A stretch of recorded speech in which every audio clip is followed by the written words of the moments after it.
Hello friends, welcome to my channel. এসে গেছি একটি নতুন ব্লগ নিয়ে। তো আজকে হচ্ছে জামাই ষষ্ঠী। তো জামাই ষষ্ঠীর শুভেচ্ছা সকলকে, সকল নতুন জামাইদের। আমি তো একটু পুরনো হয়ে গেছি, তো নতুন জামাইদের শুভ জামাই ষষ্ঠীর শুভেচ্ছা। তো আমিও রেডি হয়ে গেছি, স্নান হয়ে গেছে, পুজো হয়ে গেছে, হালকা পাতলা এই যে গয়নাগাটিও পরা হয়ে গেছে আমার। বড়বাবু নিচে গেছে স্নান করতে, তো আমি এবার রেডি হব। তো চলো রেডি হয়নি ঝটপট, ওদিক থেকে বাপি ফোন করছে কখন আসবি কখন আসবি। তো চলো এবারে আমি রেডি হতে আরম্ভ করি। তো কালকে তো শেয়ার করেছিলাম কোন শাড়িটা পরবো, তো চলো আস্তে আস্তে এবার রেডি হই। তারপরে দেখো আমি চলে এসেছি রেডি হতে। আগের দিনকে তো তোমাদের সাথে শেয়ার করে দিয়েছিলাম যে আমি এই শাড়িটা পরবো, তো সেই অনুযায়ী আমি শাড়ি বের করে নিয়েছি। আর এই যে হালকা পাতলা গয়না তো পরেই নিয়েছি, আর বরবাবুর জন্য কিছু গয়না আমি বের করে দিয়েছি। তারপরে সোজা চলে এসেছি রেডি হয়ে বাড়িতে। এসেই এখানে দেখো রিয়েল যে জুসগুলো হয় সেটাই খেতে দিয়ে দিয়েছি, বসে বসে খাচ্ছি। আর রোদের মধ্যে আর কেনাকাটা করতে করতে এসেছি, কিছুই আগের দিনকে কেনা ছিল না, সবই কিনতে কিনতে এসেছি। আর মুখ চোখের অবস্থা এরকম হয়ে গেছে। তো তারপরে আমি একবারে সোজা উপরে চলে এসেছিলাম, কারণ মন আর কাকা দেখি উপরে সব রান্না করছে, তো তাদের সঙ্গেই দেখা করতে চলে এসেছিলাম উপরে।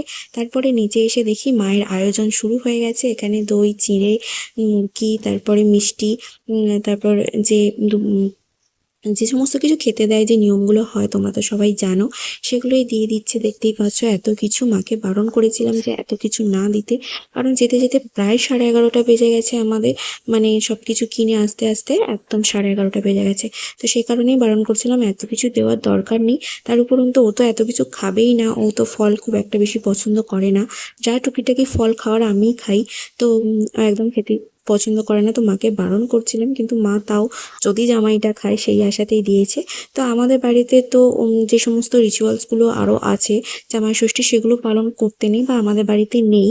সেই কারণে যেটুকু করতে হয় সেটুকু দিয়েই মা আশীর্বাদ করে দিয়েছে ওকে। তারপর মন চলে এসেছে, রান্না করতে করতেই মনকে ডাকা হয়েছে যে এখানে রিচুয়ালসটাকে করে নিতে, কারণ বেলা অনেকটাই হয়ে গেছে আর আমরাও কিছু খেয়ে আসিনি ওখান থেকে, খেয়ে বেরোনো হয়নি। তো সে কারণে খুব জোর খিদেও পেয়ে গিয়েছিল। তো সেই কারণে মন রান্না করতে করতেই চলে এসেছে। তো তারপরে যে দেখো আশীর্বাদ পর্ব শেষ হয়ে গেছে, তারপরে যে এখানে গিফট দিয়ে দেওয়ার পর্বটাও হয়ে গেল। তো তারপরে আমরা এখানে খাবার রেডি করা আছে, কিন্তু কোনটা ছেড়ে কোনটা খাবো বুঝতে পারছি না। আমি তো একটু ফলটা পছন্দ করি, তো সেই কারণে আমি একটু ফলটা খেয়েছিলাম, বরবাবু একটু চিড়ে মাখা খেয়েছিল, নাকি খেতে হয়। তারপর সোজা চলে এসেছিলাম একেবারে লাঞ্চের পর্বে। দেখতেই পাচ্ছ ভাজাভুজি রয়েছে, মাছ ভাজা রয়েছে, কাতলা মাছ ভাজা, ইলিশ মাছ সর্ষে দিয়ে, চিংড়ি মাছের মালাইকারি রয়েছে, মাটন, ফুলকপি আলুর তরকারি, পায়েস, চাটনি, এ সমস্ত কিছু রয়েছে। তো আমার ফেভারিট তো সবার আগে চিংড়ি মাছের মালাইকারিটা, তো সেটাই আমি ওই জন্য আগে খেয়ে নিয়েছি, বড় পিসটাই আগে খেয়ে নিয়েছি। তারপর ছোট চিংড়ি মাছটা আমি একটা ছোট একটা বড় করেই দিতে বলেছি, কারণ এত কিছু খাবারের মধ্যে দুটো যদি চিংড়ি মাছই খেয়ে নিই আর খাবার জায়গা থাকবে না।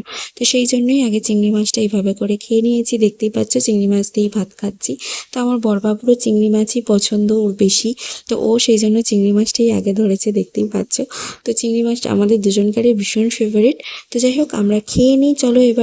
তো তোমাদের যদি ভিডিওটা ভালো লেগে থাকে তাহলে প্লিজ আমাদের ভিডিওটা লাইক করে দিও, আর চ্যানেলটা প্লিজ সাবস্ক্রাইব করে পাশে থাকা বেল আইকনটা ক্লিক করে দিও।